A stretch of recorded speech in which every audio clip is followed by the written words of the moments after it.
In 1850, in Harlan County, Kentucky, 3 women were accused of using witchcraft to harm the elderly William and Susannah Turner. A cunning man seems to have been able to lift the curses, using witch bullets to make the 3 accused women reveal their perceived malicious intentions. William Turner and his wife Susannah Bailey Turner were slave owners that lived on a huge farm in Clover Fort, Kentucky in the mid-19th century. Their eldest son, James Turner, married Tennessee-born Elizabeth Clay Turner. William gifted his son a couple hundred acres, and James and Elizabeth started their own family. Their son, James Britton Turner, known as Jim, was 13 years old in 1850 when the accusations of witchcraft were circulating. The perceived witchcraft began with the mysterious paralysis of the elderly William and Susannah Turner.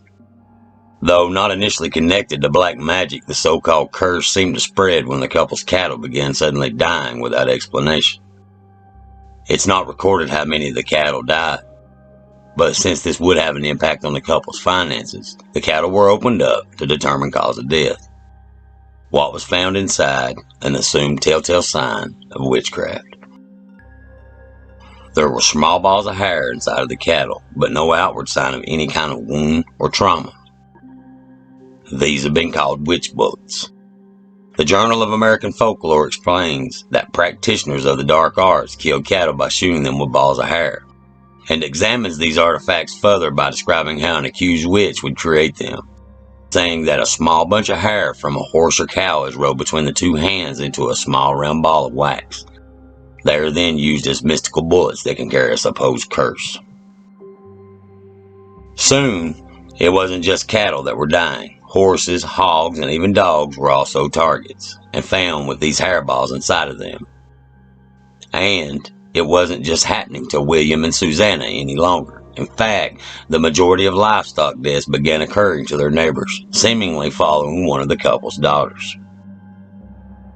Sally Turner had married Walter Thomas Middleton II, and they were raising a family on their prosperous farm adjacent to her parents' farm. The couple owned slaves as well.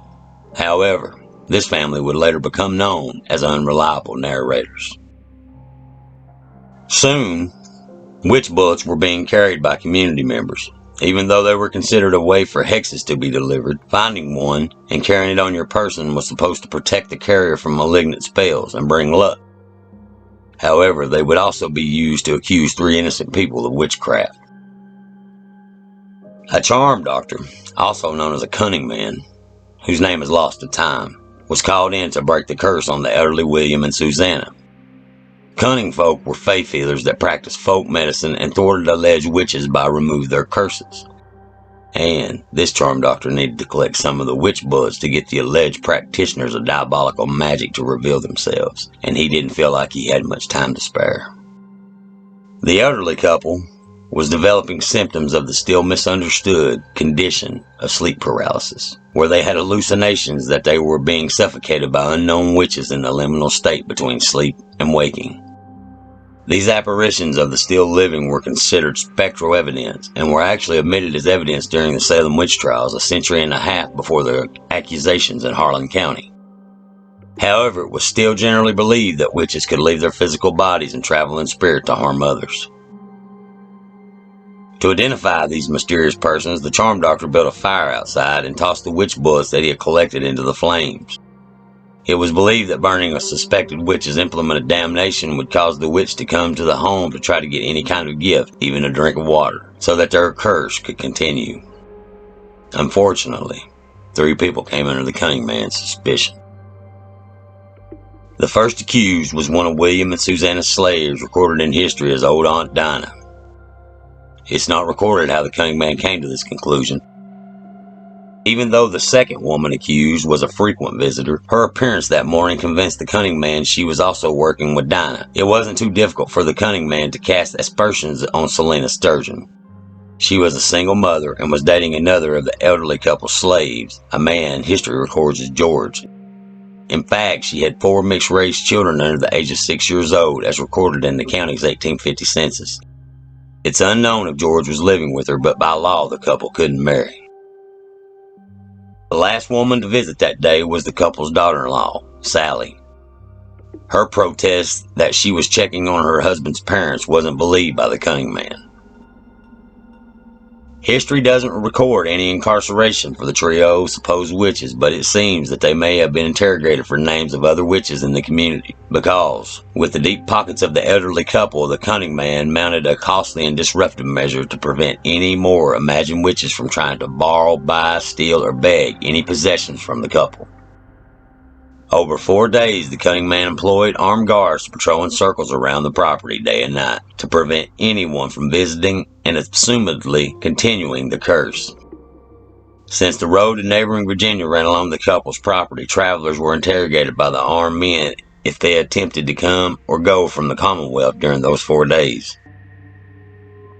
However, it seems that during all of this, while the cunning man was distracted, strange things were happening around the Middleton home on the neighboring property.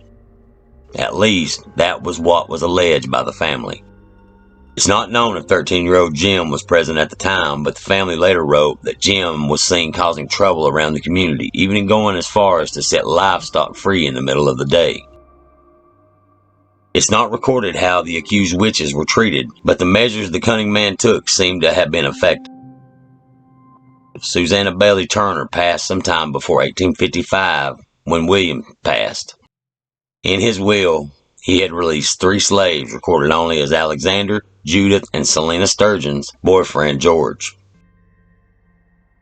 It would be easy to presume that young Jim had something to do with the deaths of livestock, considering that he would later be nicknamed Devil Jim Turner. But allegations of him being a common outlaw were perpetuated by the Middleton family, especially after the Civil War divided the families. The Middletons were Confederates, but the Jim's household was pro-Union. Jim would even serve as a Union soldier.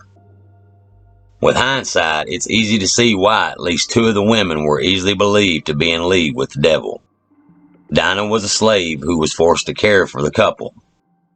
Selena Sturgeon probably fit the outdated stereotypical concept of what a witch would be, as an unmarried woman ostracized by her community who fell in love with a slave and had children out of wedlock.